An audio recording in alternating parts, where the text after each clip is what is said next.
In the 1950s, Tamil Nadu was as poor as Uttar Pradesh and Bihar. It struggled with high rural poverty, low literacy rates, and little to no industry.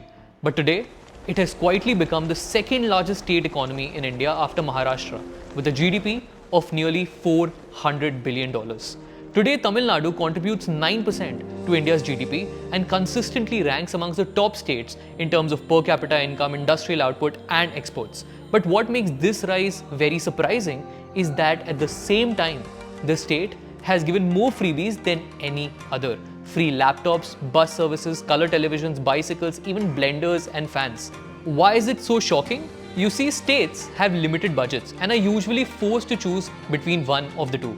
Voter appeasement in the form of subsidies and freebies, which would help them in the next elections, but be bad for the state from a financial management perspective, or development, which is amazing for the state. You build infrastructure, have business-friendly policies so as to grow the economy, but it takes decades and might not help you win the next election. But Tamil Nadu is very unique in this sense. They have been able to do both. But how? And what is the scale of their growth? Let us figure it out in this video.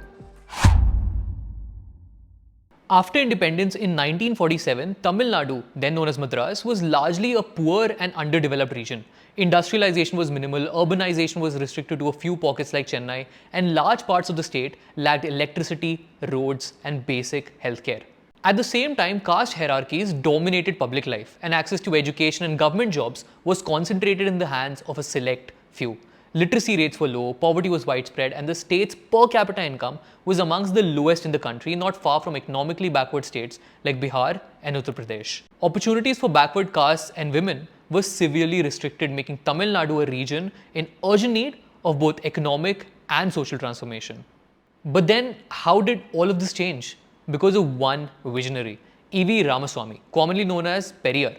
He is a key figure in the development of Tamil Nadu's politics. He led the self-respect movement to promote rationalism, self-respect, women's rights, education, and eradicate caste-based discrimination. Now, do know that many consider him to be a very controversial figure for many justified reasons. For instance, he regarded India's independence as a day of mourning and was very critical of Hinduism. But for the sake of this video, let's not get there. Anyway, he's also regarded by many as the founding father of Dravidian politics. He founded the Dravidian Kazhagam. Dravidian basically means South Indian and Kazhagam means party. Two words that you would see in both of the prominent parties of Tamil Nadu. DMK, Dravida Munitra Kazhagam, and AIADMK, All India Anna Dravida Munitra Kazhagam.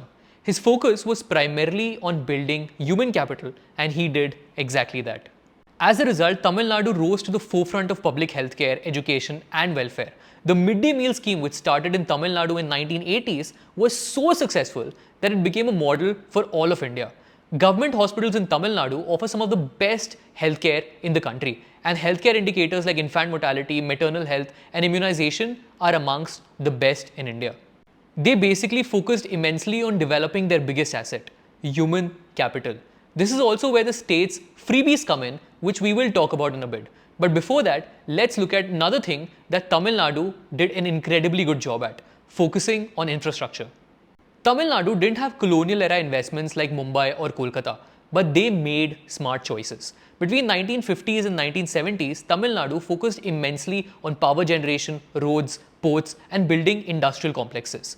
As a result, Tamil Nadu now has a very well-developed road network, the second largest in the country after Maharashtra. It also has multiple international airports, 4 major ports, Chennai, Ennur, Tuticorin, and Nagapattinam. These ports handle everything from coal and crude oil to cars and containers. Tamil Nadu's coastal advantage combined with industrial corridors and logistics hub made it one of India's most export-ready states. Because of this, today Tamil Nadu is one of the few Indian states to have a truly diversified economy, from automobiles and textiles to electronics, leather goods, and petrochemicals. One of Tamil Nadu's biggest success stories is the automobile industry. Chennai is often called the Detroit of India, and for good reason.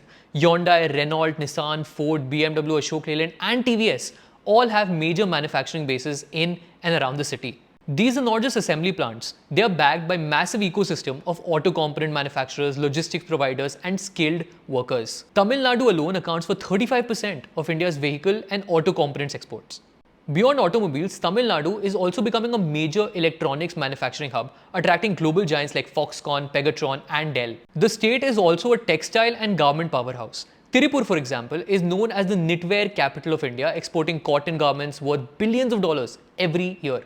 Coimbatore is a major hub for textile, machinery, and spinning mills, while Chennai and Vellore are global leaders in leather exports. In fact, Tamil Nadu accounts for over 40% of India's leather exports, supplying to brands like Adidas, Clarks, and H&M. What makes all of this possible is the combination of human capital and infrastructure. Now, this is where we talk about the most interesting part of the video, the freebies. Freebies usually have a detrimental impact on a state or a country's economy. We have already seen this in one of our previous case studies on the fall of Punjab. There are many other examples around the world as well, like Sri Lanka, Venezuela, Greece, Zimbabwe, and our beloved neighbor, Pakistan. But how did this strategy work so well in Tamil Nadu's case then? Well, freebies can broadly be divided into two categories: welfare-oriented freebies and populist freebies. Welfare-oriented freebies are aimed at uplifting the poor and marginalized. These include free subsidized education, midday meals, free or low-cost healthcare, and housing schemes. These are intended for long-term capital and human capital development. Populist freebies, on the other hand, are often announced before elections to sway voters. These include free electricity, loan waivers, and monthly cash payments. These end up straining public finances and create a culture of dependence. Now, most of the freebies that Tamil Nadu has promoted have significantly helped the state in human capital development. Let's look at how different freebies have helped with the same. The midday meal scheme provides free lunches to children in government and government-aided schools. Not only does this aim to improve nutritional levels of children, but also encourages them to attend school regularly. Further, the state has consistently promoted English medium schools, provided free laptops, bicycle scheme for girls, and other initiatives to ensure that even the poorest students get a chance to participate in the modern economy. The result? The state ranks high in female literacy, gender ratios, and access to higher education.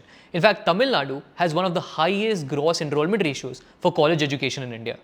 Further, Tamil Nadu offered free bus services within a range of 30 kilometers to women, which arguably has helped boost both female literacy and female labour participation rates. The national average for female labour participation rate in India is 28%. In Tamil Nadu, this figure is 10% higher at 38%. The free laptops they gave out helped reduce the digital divide and improve digital literacy. The result?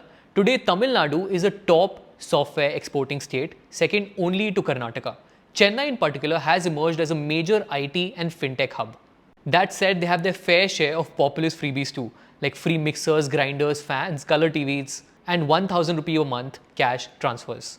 The problem isn't freebies though. The problem is when they stop being ladders and become crutches. A television might be a worthless freebie, but a free school meal, that's an investment in a future engineer or doctor. So yes, the state does run on welfare schemes, but most are targeted, efficiently implemented, and do not destabilize the economy, at least yet.